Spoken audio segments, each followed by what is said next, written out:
Hi everyone, I hope you're okay.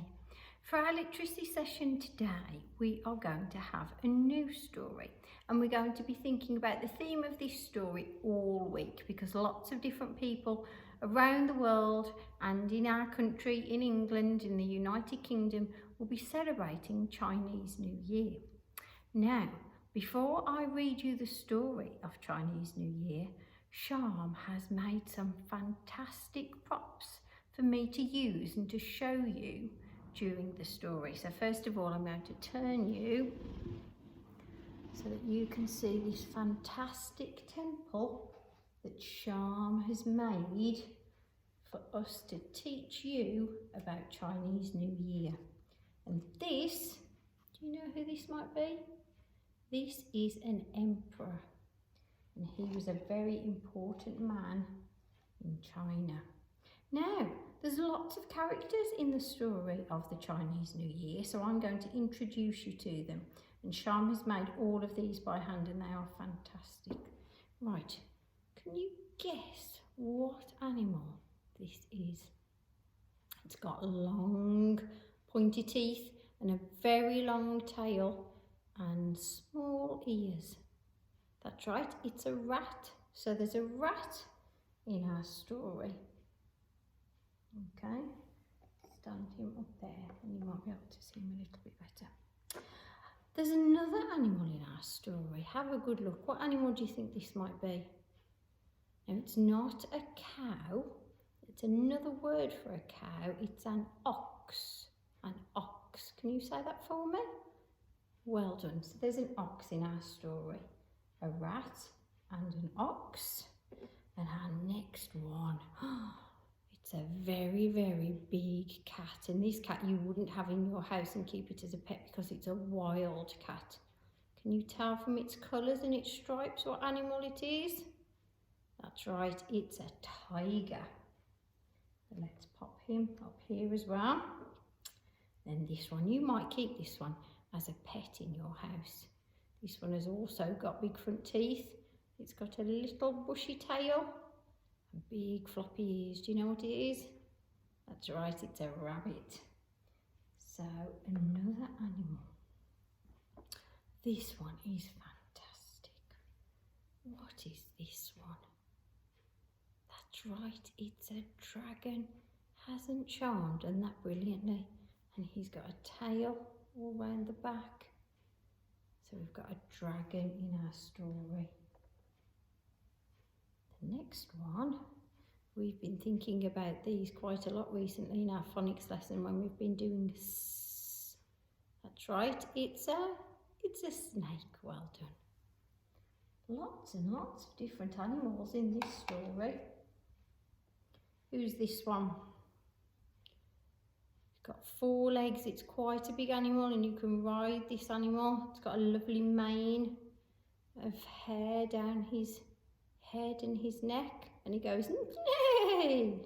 That's right, it's a horse. So we've got a horse. Who's this one? Now you may think it's a sheep because this animal and sheep look very, very similar. This is actually a goat. A goat. And then we've got a cheeky monkey. That's right, we've got a cheeky monkey in our story. 3 more animals. What's this one? This animal lives on a farm and he goes cock-a-doodle-doo. That's right, it's a rooster.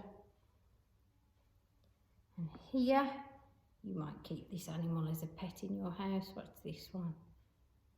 That's right, it's a dog. Well done. And our last animal is we'd see him on the farm. That's right, it's a pig. Well done. So there's lots and lots of animals in our story. Shall we count them all? If I just move the emperor for a moment, you'll be able to see the animals a little bit better. Let's see how many animals are in our story. 1, 2, can you count with me? 1, 2, 3, 4, 5, 6, 7, 8, 9, 10, 11, 12. That's That's a big number. 12 animals in our story. So let's read the story to you so that we can find out all about Chinese New Year.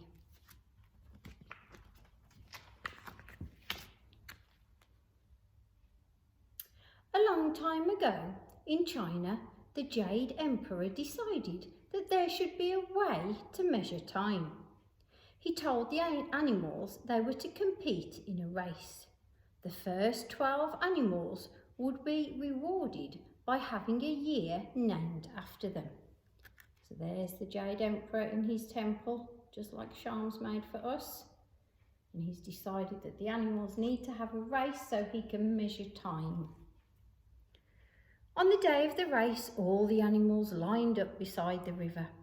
The rat and the cat, who were good friends, were worried as they were not very good at swimming. They asked the ox if he would carry them across on his back. So here's all the animals lined up at the edge of the river, ready to compete in the race.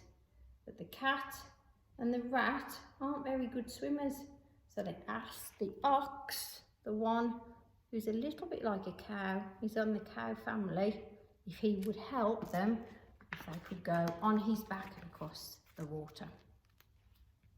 The ox agreed and they jumped on his back. When the race started, the rat and the cat were very pleased that the ox took the lead. They were almost across at the other side when the rat pushed the cat into the water and jumped onto the bank first to finish the race first. Well, that wasn't very kind, was it? The rat pushed the cat into the water and then jumped ahead of the ox, so he came first in the race. Well done, said the Jade Emperor to the rat. The first year of the zodiac will be named after you. The poor ox was tricked into second place, and so the second year of the zodiac was named after him. So we got the rat first and then the ox second.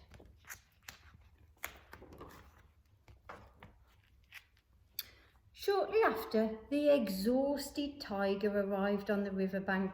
Swimming the river had been very difficult as he had to fight strong currents. So the water was flowing very, very quickly, which made it hard for the tiger to swim across the water. So he was very, very tired when he got to the end, but he came third.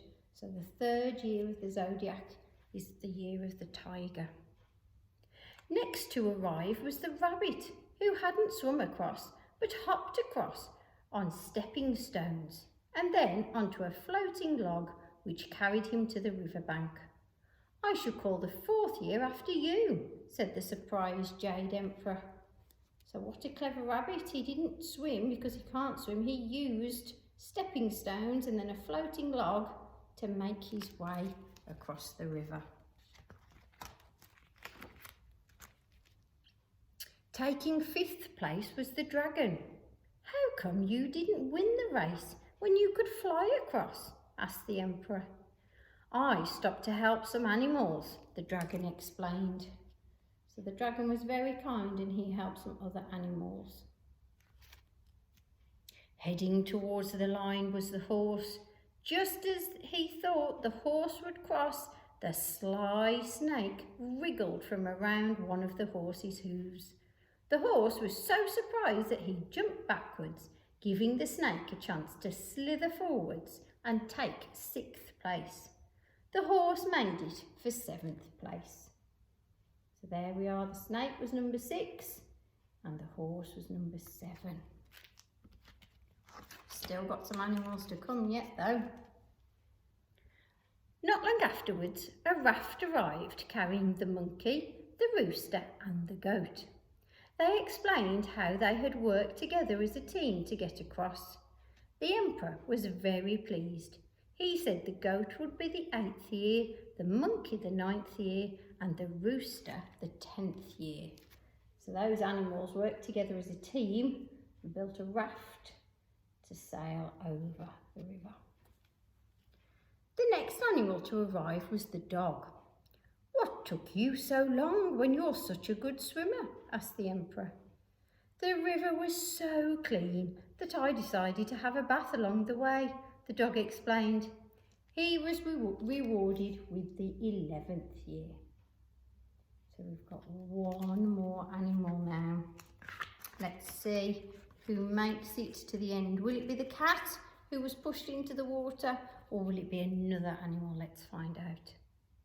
There was one place left in the zodiac, and the emperor wondered who the last winner would be. All of a sudden, the pig turned up. "You took a very long time. What happened?" the emperor asked. "I was hungry and stopped to eat. Then I fell asleep," said the pig. The 12th year was given to the pig. As for the cat, he finally crawled out of the water, but was too late to have a year named after him.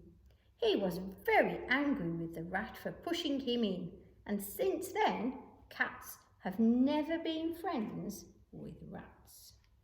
So the poor cat, even though he tried, he didn't get a year named after him. And here, on the back page of the book, it says, "From that day to this, the Chinese zodiac has followed this cycle of years, named after the 12 animals." And there they all are. And it's in a circle shape, like our circle from the other week. So it just goes round and round. And this year, it's the year of the ox. So if you ask your mums and dads, they will be able to find out what animal, the year that you were born and what year of the animal it was for you. Mine's not on there. It doesn't go back far enough for me. I'd have to check. I hope you enjoyed the story, and I hope you loved seeing all of Charm's fantastic, beautiful creation that she's made for us in nursery. I'll see you soon. Take care. Bye-bye.